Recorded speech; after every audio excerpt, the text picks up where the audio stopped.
Alright. So, yeah, what's up, guys? Dubsy here. And what I'm gonna be doing is basically what I explained in the video I uploaded yesterday, which is I'm going to start doing tutorials. And in this tutorial, it's going to be motion tracking, and I'm gonna take my time, like probably like a couple weeks. There's gonna be several tutorials on just motion tracking and your different scenarios that you can have in motion tracking. And yeah, I'm just gonna explain stuff. So yeah, let's get started. Basically, it's better if you record because you know where you wanna. You have you can customize more of like where you want your track, and all this stuff, and like where you know what I mean. Just like exactly what you want in your track. So yeah, we're gonna start off with like a basic spot, I guess, just for this tutorial. We'll have more advanced, like on walls and like going around corners like that, you know. So this spot's nice. So what I'm gonna do is I'm gonna change my sensitivity to low. In that case, like I push my analog stick all the way to the left or right, whatever, and it doesn't spin fast, and I have more control over it. So what we're gonna do, our text is gonna be where those white lines are in this area. So what I'm gonna do is just go like that, just like not like really slow, but just not like fast, like average speed. So what I'm gonna do is I'm gonna click record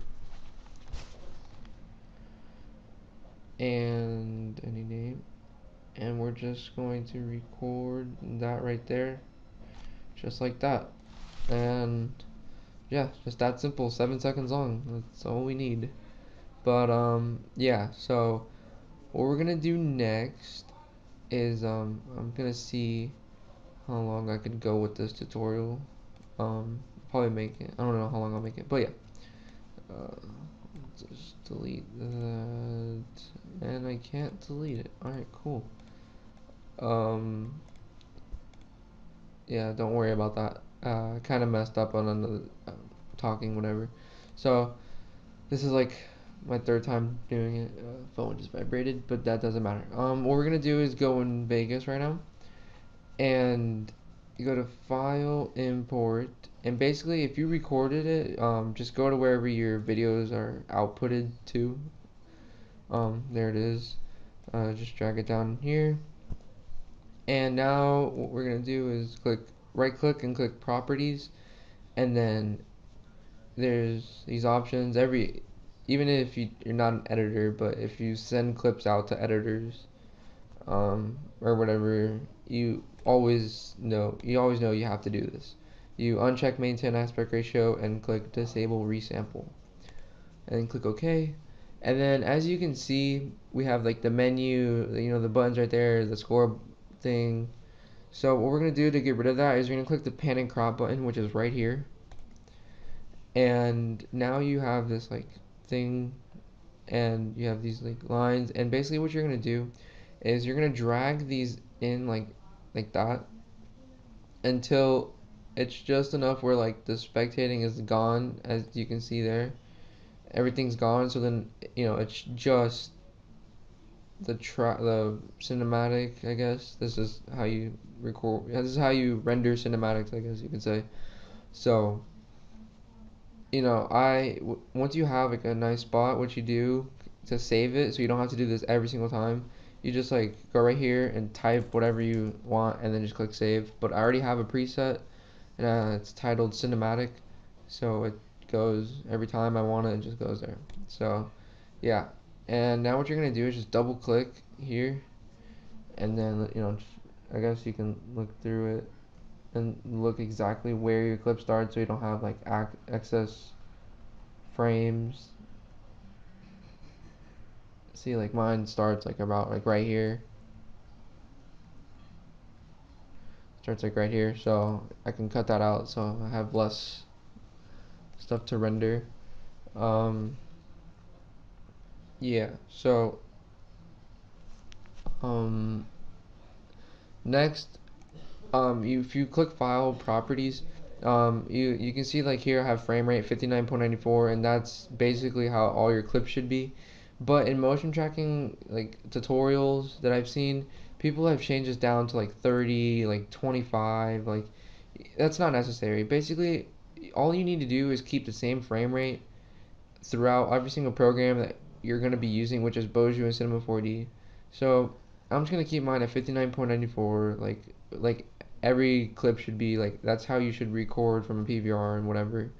So and I'll have a download link to this cinematic in case people don't record and you need a cinematic. So um, click OK, and then now what you're gonna do is you're gonna click File, Render As, and you have like Save As, Type. There you have like a bunch of these options, like you know, just all these options. But what Boju reads is like there's a lot of ways you can import them to Boju, but the best way is through image sequences, and you can just see save as type image sequence, and then you have your type of image, JPEG, PNG, all this stuff. The one I use is JPEG. Um, Next, you're gonna create a new folder, and you're gonna title these. I'm gonna title the sequence tutorial. Oh, I spelled that wrong. Tutorial. Okay. Um, just double click it, open it, and then you don't need to title anything, but basically you need a folder because it's gonna create like it depends on how big. Like if your cinematic's like 20 seconds long, um, then it's gonna create a bunch of pictures. But if your cinematics like mine is like I don't know like 5 seconds long, it's not gonna really create a bunch of pictures, but it'll create around 300, 400 frames or pictures. So you want a folder, or else everything will be in your desktop. So yeah, I'll just let this finish up rendering, and then I'll see you guys back in Boju. Alright, so what's up guys? We're back. And where we last left off, we're rendering, and we rendered our cinematic in Vegas. Uh, so yeah, we rendered it as image sequence. So now this is where we're gonna use it. This is Boju, in case you didn't know. And so yeah, you go to import sequence, and you're gonna drop down this little arrow. Basically, just try to find where you had your sequence. That's all I can say. I saved mine to desktop, and I named it sequence tutorial, as you guys remember.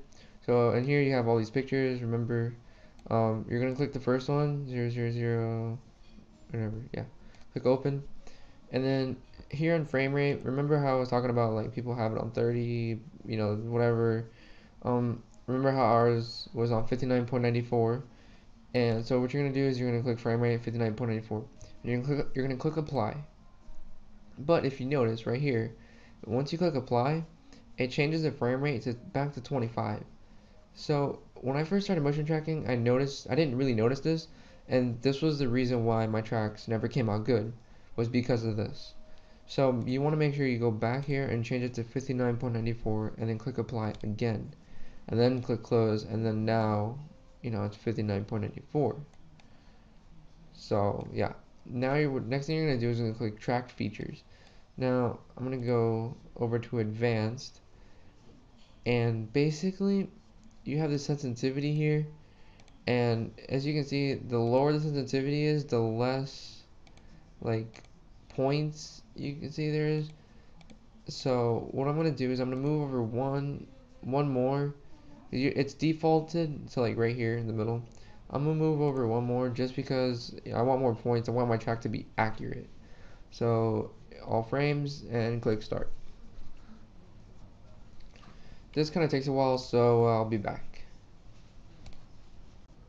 Alright, and we're back. So I finished tracking features, and the next thing next thing we have to do is camera solve. So basically what we're going to do is when it says camera solve, it's just gonna find all the points and track everything on the map. So what you want to do is click optimize camera path smoothness. I don't really know what this does, but if I figure it out, I'll let you guys know. So click start. I don't really think this takes too long. Our track's pretty small, so it doesn't really take long. Uh, yeah, so it's done. As you can see, we have all these points and they're motion tracked. Now we're just going to tell the program where the floor is for our motion tracking. So you want to go about in the middle right here. It doesn't really matter where you are, really. But the next thing we have to do is click scene geometry. Now this is what we're going to do is we're going to pick the points, these points, and it's going to tell Boju where the floor is, and yeah. So what you want to do is you want to click add coordinate from hint, and alright, so here we have type. You're gonna drop down this thing and you're gonna click, I always start off with Z axis. There's X, Y, and Z. Z axis, if you guys don't know, it's the depth. So it's like in and out, so it'd be running like that. Yeah, so what you wanna do is now you wanna basically pick the points. So you can, well, the further away the points are, the better that your track will be. So I'm just gonna pick that point right there, and I'm gonna go like straight back, because that's depth, and just hold control to pick multiple points. You want to pick around like 2 points per thing. So you click connect to selected, and then click add coordinate from hint again. Now we're gonna pick the x-axis. If you guys know your geometry, x-axis is from left to right. So now we're gonna pick points from left to right. I'm gonna pick about that one right there, and you want to like line them up. Make sure the points that you're picking are straight across. That seems about good. So click connect to select it again. Add coordinate from hint, and basically we're gonna pick the origin. The origin is basically the middle of your track of your cinematic. So say about there. And that's only one. Click connect to selected. Now what you're going to do is you're going to click update coordinate frame like a couple times, and then now down here there's add test object. As you can see, the ladybug is, you can close that, you can close this, is perfectly in the middle of where we want our text to be, and if you move this around, it's tracked perfectly. So yeah, what we're gonna do now, you can delete that, and if you look in 3D right here and hold shift to move around, you can see this red line right here is basically where our camera is running along, and you can see right there it is perfectly tracked. And click back 2D. Basically now what we're gonna do is we're gonna tell, if you export this to Cinema 4D, you're gonna have all these points. All these points are gonna be there, and it can get confusing as hell. But what we're gonna do is we're gonna flag a point for export. Basically, you just pick a point. Say you want your text. We're gonna have our text like about like right here. So I've picked a point right here. You're gonna right click on top of the point and click flag for export, and then you're gonna go back and I'll just rename it and name it flag 1. Flag 1. Click OK. Now that's flag 1. So I'll show you later in Cinema 4D. You'll see why I did this. So yeah. This, I don't know, this is kind of lengthy. Sorry about that, but next tutorial, part 2, basically we're going to be working in Cinema 4D and all that stuff. So yeah, I'll probably, part 2 will continue from here as well. So yeah.